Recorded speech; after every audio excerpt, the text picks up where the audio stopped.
feel sad or lonely or down. It's okay if you do. I feel like this sometimes. I remember as a child feeling some of these feelings, and it really wasn't a nice experience. I asked some of my friends what makes them sad. Here's what they said. When something gets broken or like ripped or something that I like. When friends fall out. If someone steals my sweeties. When animals die. Losing Teddy. Not be with Mummy and Daddy. I wonder if any of those things make you sad. And do you know, sometimes you feel sad and down and you don't even know why. And that's okay too. Well, this week's story isn't actually a story. Sorry. It doesn't have a start, a middle, and an end, but it can still teach us something really important. You probably already know that most Bible stories don't end with, and they all lived happily ever after, right? There is a whole book in the Bible called Lamentations, which essentially means, here is a whole book of sad things that happened. Here it is. So, we think a guy called Jeremiah wrote this book, and he explains what made him so sad. Number one, he said he was made a laughing stock, which means everyone made fun of him. Na na na na na. Number two, people forced disgusting food down his throat. Eat it or else. Number three, they made him drink awful drinks. This is water, mustard, HP sauce, lemon juice, and chili. Ugh. Number four, people pushed him into the mud. Smush, smush, smush, smush.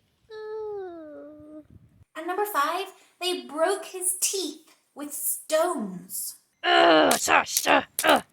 So it is not surprising when Jeremiah said that he'd forgotten how to be happy and he felt like he'd hit rock bottom. So when you felt sad and down, what do you do to feel happy again? Sometimes I do something that I like, so maybe drawing or watching TV because it's just relaxing. When friends make up. I'd probably steal them back in like, and then they would get angry and then we could have a fight, and then if I win, I'll keep them and I will win. Snuggle with my pets. Having Teddy. Being with Mummy and Daddy. Those are all really great things to do. I wonder if Jeremiah thought to do any of those things. Let's find out what he did do to make himself feel better. He remembered that God's love for him couldn't have run out. God's love is never ending.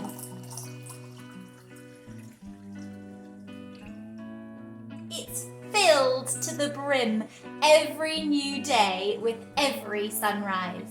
Clearly, nothing else in Jeremiah's life was good except for God.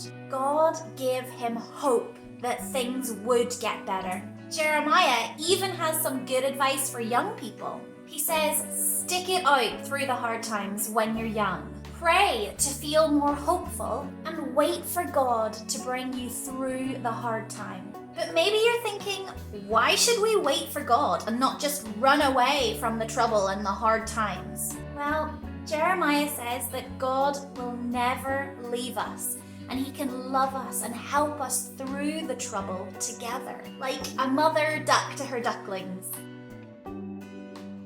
or like an umbrella in the rain. Just remember, the sun will come out tomorrow, or maybe the next day, or maybe next week or next month, maybe in a year, but the sun will come out again. Things will get better. Tomorrow, tomorrow, I love you. Tomorrow, you're only a day away. Tomorrow,